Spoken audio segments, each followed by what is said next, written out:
Okay, this is the in-depth movie review of The Jackal, a movie starring Bruce Willis and Richard Gere and Sidney Poitier. This is another movie that came out in the magical year of 1997.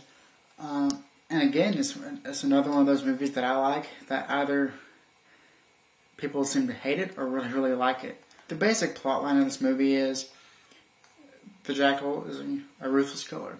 He's hired to kill somebody high up in the United States government, and the FBI and the Russian police want to catch him, and they have nowhere to turn to, and they have to enlist in the help of a Irish bomber, and the Irish bomber in this case is Richard Gere, who makes a deal with him to kind of be set free. The mini movie is pretty much the raid on the Russian club, and Major Kozlova kills the Russian guy, and then that kind of points to the Russian's brother, who hires the Jackal to kill someone in the U.S. government. Not quite sure who it is. So the Jackal accepts his new job, and he's going to be off to it. And so pretty much, after that, you see him, getting his, new passports and so forth, and, going from place to place, and, leading up towards the, about the 22-minute mark or so, the FBI finally get a break and everything. They get this guy who's being interrogated, and the guy keeps on saying, Jackal, Jackal. That's who it is. And that's where they get the name, Jackal. So, about getting close to the 25% point in this movie, they finally get who's going to be after the high official in the government. So they got a name, but that's all they get because the guy dies. And that's really the big inciting incident right there. If they didn't get that from that guy, really nothing would happen. I mean, the Jackal would probably win. So after that, they really only have one person to turn to help them, and that's Richard Gere. That's the big choice in the movie. Either he can help them or he cannot. And basically, if he says, no, I do not wish to help you find the Jackal, well, the movie is basically over, so he has to say yes, and he does. So that, leads up to pretty much right after that, the meet cute. And in this case, it's Richard Gere and the female Russian lady, Major Kozlova. They're in this airport, and it's a good little scene. He asks her what her name is, and she says Kozlova. And he said, well, what would your first name be? She says Major Kozlova. And that right there is the meet cute between those two. The kind of an odd situation for the both of them. So pretty much cat and mouse, from here on out. And you get some backstory about Richard Gere. You get to see who the Jackal is, what his thought process is, and basically it's cat and mouse up until the halfway point. Now there's kind of two parts to the halfway point. Kind of a light halfway point, then the major halfway point. The light halfway point being when the Jackal is on his boat he just bought on one of the Great Lakes, and he's on the boat, and he receives this phone call, and the phone call says they have somebody helping them out, and Jackal says, well, who is it? And they tell him, the man on the telephone says, Richard Gere is helping them, and at that point Bruce Willis could say, well, I really don't want to continue this because this Richard Gere knows all about me, but he continues on. He says, I'm proceeding with it.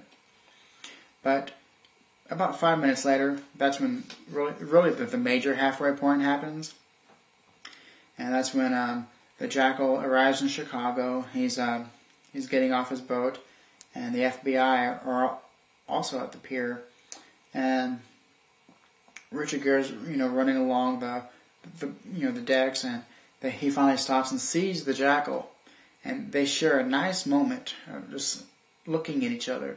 And he's looking at the Jackal turns and smiles and waves, and really that's the true halfway point there, because Richard Gere sees the Jackal, and there's no stopping him. I mean, he's going to catch the guy now for sure. Bruce Willis sees Richard Gere, and he's going to continue on with the mission no matter what. I mean, so really point of no return for both of them, right in that little look that they give each other. Then after the Jackal makes his escape, it's more cat and mouse, more backstory, all the way up until the low point and the climax, and that's when Koslova dies.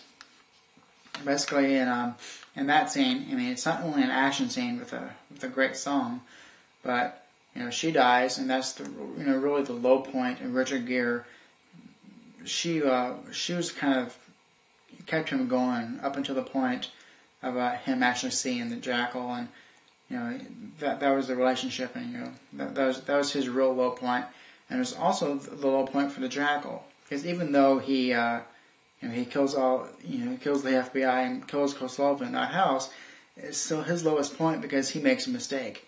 He told Declan he cannot protect his women. And, about 10 minutes later, it's revealed that if he did not say that, they would not have known his true intentions of who he really wanted to kill. So that was his low point. And basically, after that, the entire movie is concluded. They find out who he's going to kill, and they go there and they botch it.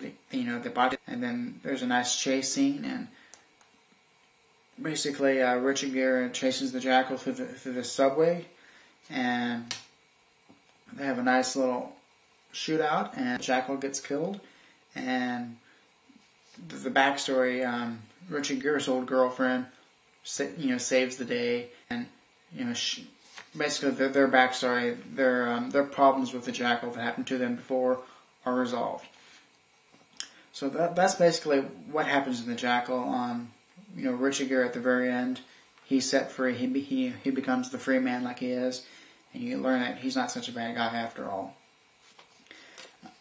I think one of the main reasons why people did not like the Jackal was because it was a remake of a 1973 movie called The Day of the Jackal, and I think that was a really good movie. Yes, it was.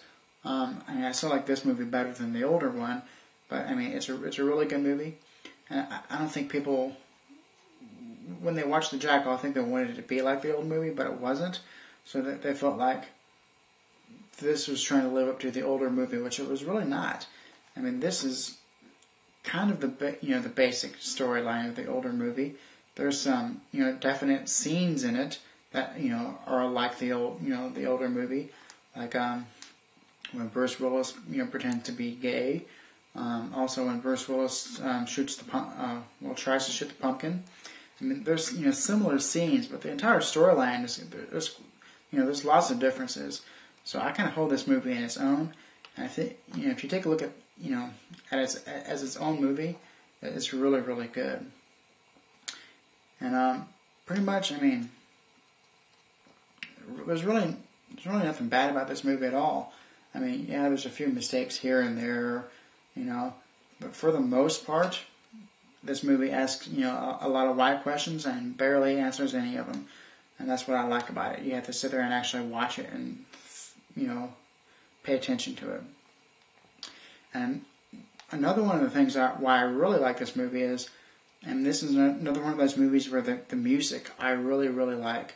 I have the score and the CD soundtrack, both on CDs, and I like them both. And then another thing I like in this movie is the editing.